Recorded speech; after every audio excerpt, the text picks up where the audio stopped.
Welcome to Leaders Lift, episode 30. I'm your host, Greg Cunningham, and just a big thank you for joining me for today's episode. Now, there are so many things in life that cause us stress, right? There are a lot of little things that can impact us, as well as the bigger things that come up. So what I want to do today is talk about how we work through some of those things that impact us. Now, normally I'd go right to things like keeping your eye on your goals or your development plans, focus on the big picture, but that's not where I want to go today. I want to talk about, and I want you to think about little things that make you smile. Now, I posted on Instagram a little bit of a spoiler the day I recorded this, a picture of a bunch of chocolate on a shelf, because I know there are a lot of people that get joy out of chocolate, and a picture of the Snoopy watch face, and I'll talk about that here in a bit. So that's what I want to talk about today. Talk about little things that make us smile, and we'll see how the episode goes. Now, just before I dive in, just a reminder, subscribe, follow, share, do a review. All of those things help other people find the podcast. And if you've got someone that just needs a little bit of a lift, maybe this episode will be good for them. Because, again, it's not about these big major development things that I generally talk about, but it's about the little things that can make us smile. All right. I want to start with the story. So back in junior high, I had this period that I went through where I seemed like I was constantly on the edge of getting in fights at school. So I wasn't generally a person that would do that kind of stuff. But I went through this period of time where it just seemed like everybody that I was irritating all the wrong people, right? And then I was more irritable. Now, those that know me pretty well will say, well, I'm pretty easy to irritate. But this was different, right? And so like I said, I was just always on the brink of physically getting into fights, not disagreements, but physically getting in fights. And as I sat down and thought about this, I realized that over the last while, I can't remember how long it had been, but I had changed the kind of music that I was listening to. I had gotten into some really big heavy metal kind of groups back then, right? And now I'm not judging anyone, and I'm not saying this would impact anybody else the same way, but what I realized is that there was kind of a coincidence there of when I had really started listening to this music and I really enjoyed it, and this weird period of me not being able to get along with people in my life. And so I don't know how I recognized it, but I stopped listening to that music for a while and things started to smooth out. Now, it wasn't an overnight shift, but over time I found that it just made my life more calm. So, and I stopped, being on the verge of getting in fights all the time at school. So my lesson there was, and again, I'm not saying that kind of music is bad, but my lesson there was that there are these things in my life that are going to impact me for the good or for the worse, right? And so with that music, when I stopped listening to it, I felt a lot better. And so I've actually been pretty picky about the kind of music I listen to ever since then. And music is a huge part of my life and would definitely fall under the list of some of those things that can make me smile. And on the flip side, it really can irritate me. So now the reason I share this story is I just want us to realize that sometimes there are these little things or smaller things in our lives that can have a huge impact on us, whether we recognize them or not. So in this case, I didn't realize at the time until I, thought about it for a little bit, but while things were going on, I didn't realize that was at least one of the triggers that was causing me to have a different experience in my life and at school. So think about that. Again, not judging the kind of music anybody listens to, but that's just a story from my experience that I've learned from and has stuck with me for a very, very long time. Now, why are these little things important? This concept of how little things impact our lives. Well, all of us want to get more out of life, and this is the one part that will tie back to all these things that I've been talking about, right? We want to meet our fullest potential. We want to find joy in life. We want to get the most out of life. I think everybody wants to do that. And so sometimes we focus on these big things like our development plans or our goals or objectives or just the things that we have to do every day. But without these little things that make us smile, it's very easy for your life to become an all-consuming slugging or stomping or slushing through an obstacle course. If you think about some of the visions we have of boot camp and the obstacle course that you go through with it's raining and it's pouring down and you're trying to crawl under the barbed wire fence on your belly in the mud, that kind of thing. So these little things are what help us get through some of those tougher times. Now, of course, we can keep our eye on the bigger picture, but it's not what I wanted to talk about today. Now, the other reason this topic is important is because it's related to the idea of refilling the well. Now, remember I talked about that, right? We've got to find those things that help us renew our energy. It could be exercise, reading. For me, it's biking and camping. Those are the big things, but these are small things I want to talk about today that help us when we can't do those bigger things. And then I also want to talk just a little bit about how some people are going to say, well, social media is my getaway. And I want to talk a little bit about that, maybe. But the idea behind the reason I hesitate about social media is that people say, yes, that's my escape. But one of the bigger problems I see with social media is that it puts us into this comparison state of mind. And we start comparing our life to those that we're following on social media. And that may not be a good thing because we're seeing their absolute very best. And generally, we're going to compare our absolute worst or these tough times to their very best. And we're just never going to win that. So that's my concern about people that say that social media is their getaway. Now, maybe some are doing fine with that. So anyway, that's why this is important. I think these little things are the things that pick us up when we can't get out and do the bigger things.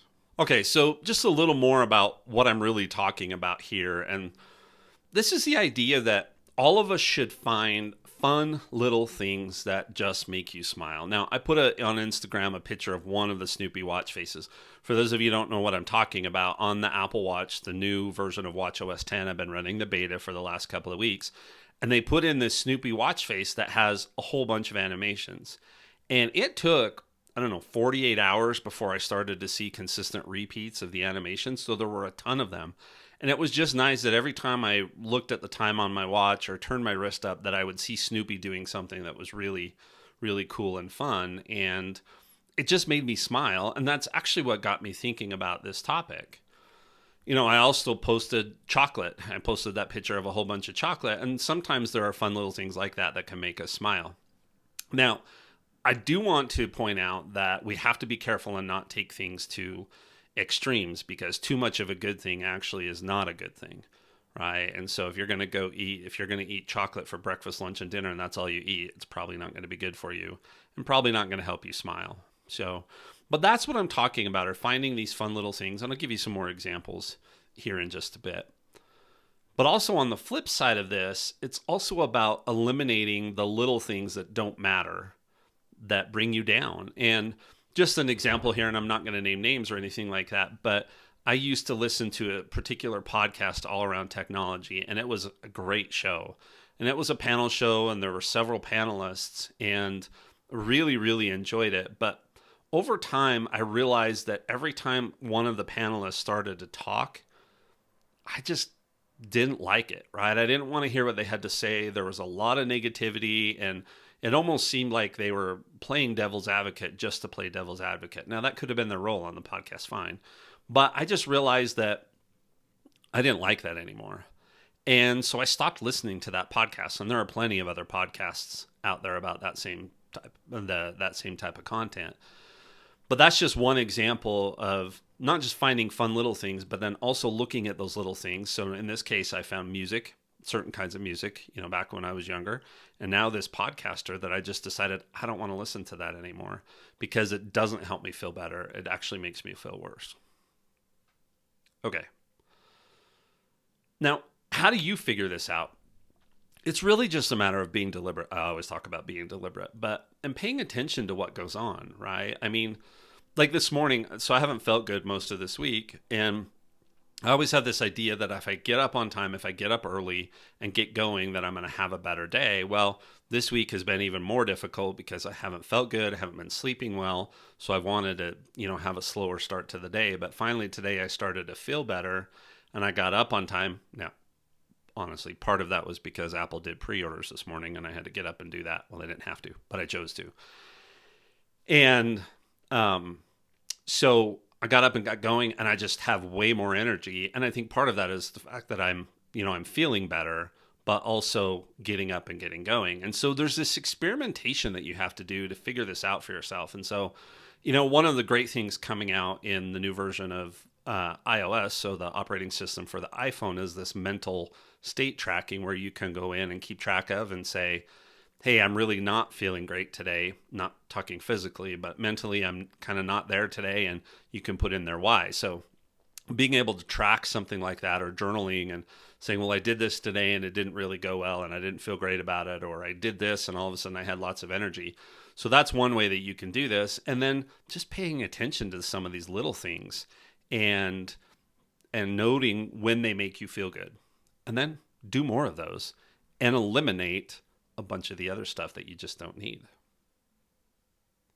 So that's my suggestion for how you figure this out. It's a lot of trial and error. There's no roadmap. So you're just going to have to try it. Now, one other topic before I just kind of going in and lay some of the things out that help me. And then I want to talk about a lesson I learned from my grandkids. But we also have to be careful. I talked about not eating chocolate for breakfast, lunch, and dinner. We need to make sure that we don't allow these little things that make us happy to push us to the opposite extreme, which is getting completely lazy or becoming idle.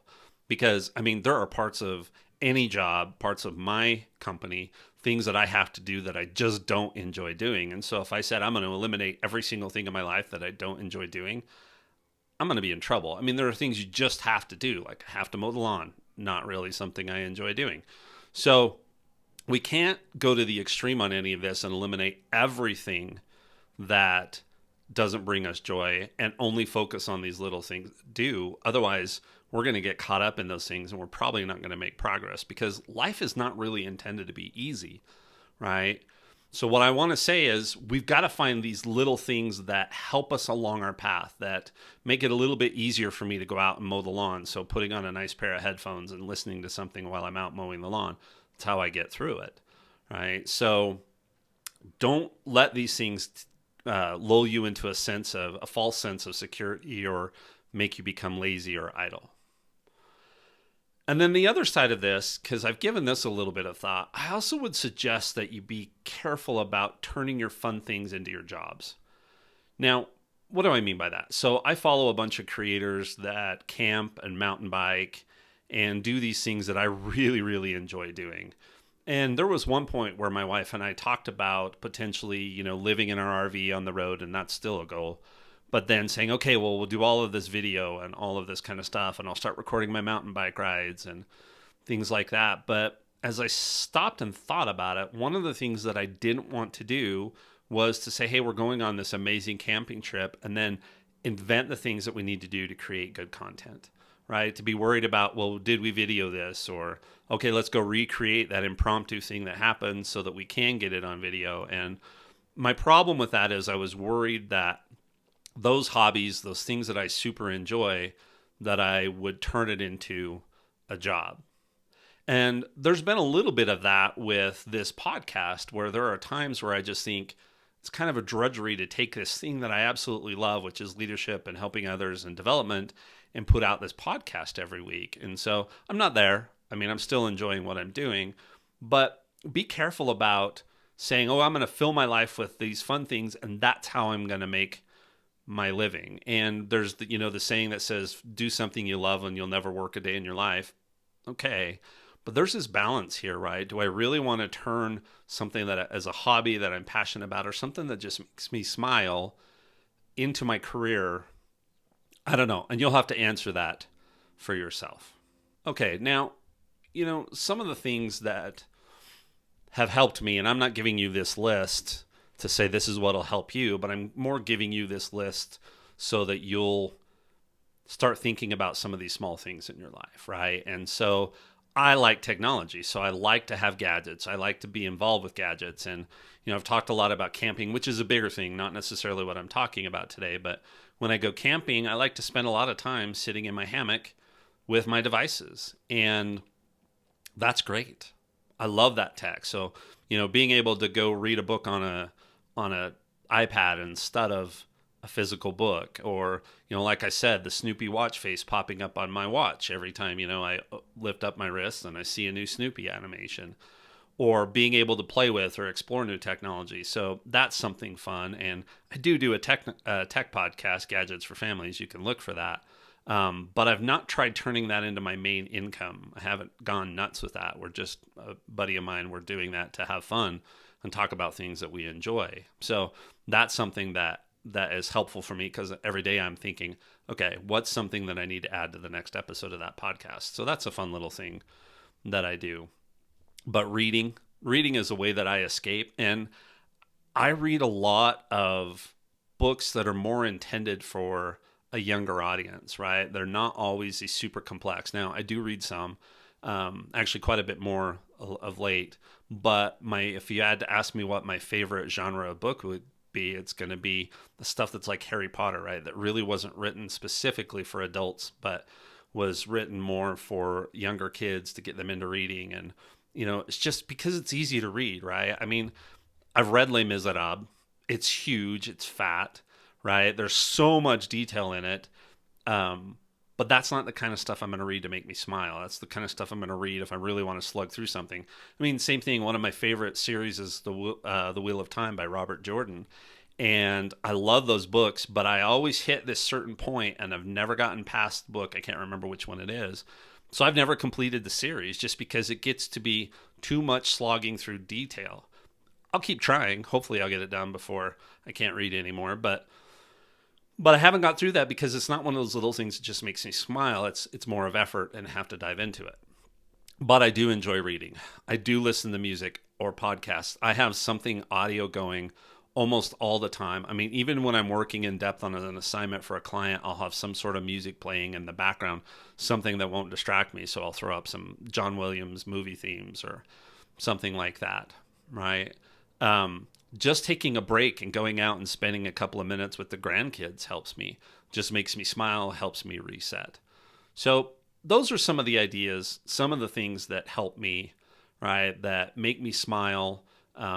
When I was working in one of my corporate jobs, where I was going through a really, really tough patch, and I had to put pictures of my family, just add, not formal family pictures, but just like impromptu pictures that we had up there, like my wife and I in costumes for a Halloween party that we went to, and some of those other things. I had those pictures up so I could look up when I was getting frustrated and see my family and remember why I was doing what I was doing, those kinds of things. So experiment with this kind of stuff, right? Figure out what helps you and what doesn't help you. I mean, the only way I know that the kind of books I read when I'm super stressed or I just need to relax or smile, those books are different than things I read like when I want to learn or when I really want to engage in something. So the only way I figured that out was through experimentation, right? And I'll start into a book, and it could be, and I read books that I've read multiple times. I mean, there's some of my favorite series I've read, a dozen times.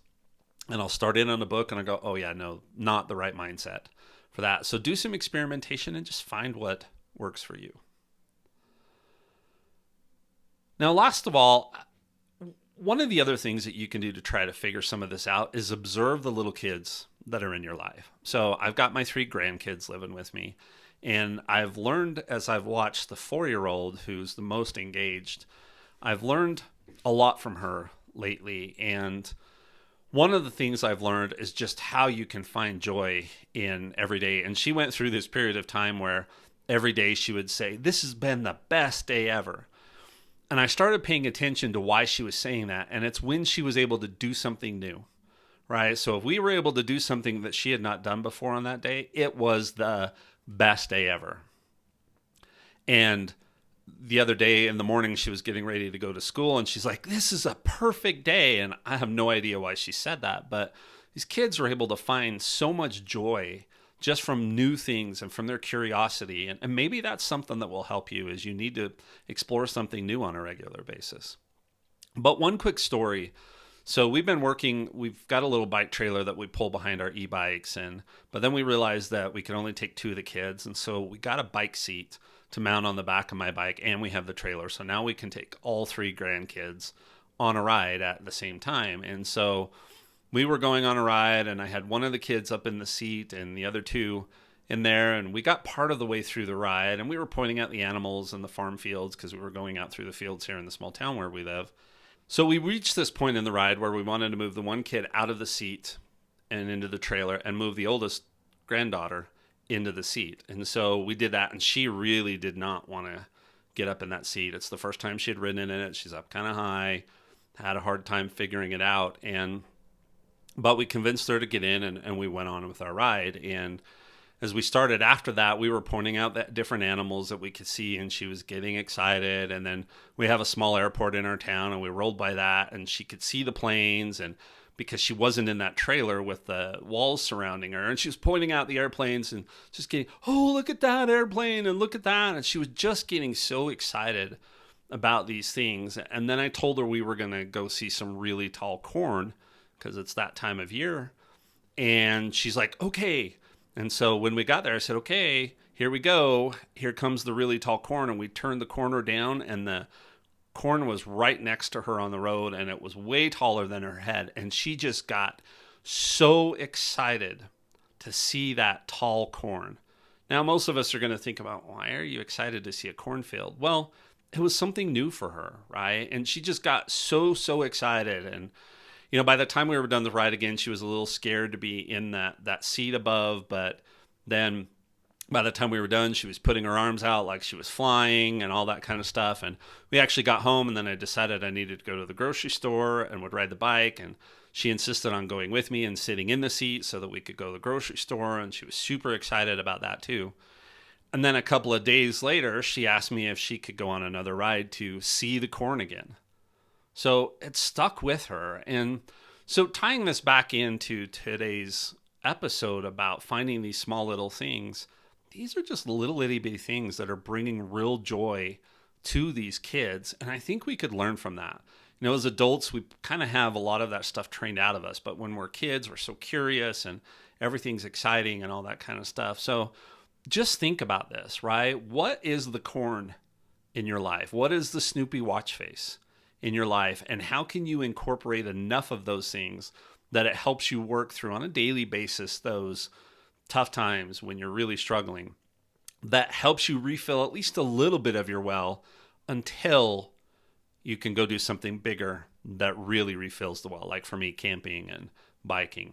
So this is something I'm going to have to think about and apply this winter, because we were actually planning on not being here this winter, being somewhere with nicer weather where I could still get out and ride. So I'm trying to think about what can I do, little things and big things that are going to help me replace that in my life when it starts to snow and I can't get out on the bike. So think about this. How does this apply in your life? So that's it for today. What I hope you got out of this episode are just, what are some of the little things in my life that make me smile? And how can I incorporate more of those things in to help me get through the day or the week until I can get to those big opportunities to refill my well? And if you can do that, I think you'll find that assignments are a little easier. It's a little easier to get out of bed in the morning, some of those kinds of things. So figure out what works for you. You're probably going to have to experiment with a little bit, right? What types of things, what works for you, what doesn't. But trust me, it'll be worth it. All of us need to find more joy and smile more in our lives. Well, thank you for sticking with me through the end of this episode. Don't forget to subscribe, follow, share, do a review. Send this off to somebody that may need it. And until next week, go out there, find something that makes you smile, and help somebody else do the same. Thank you.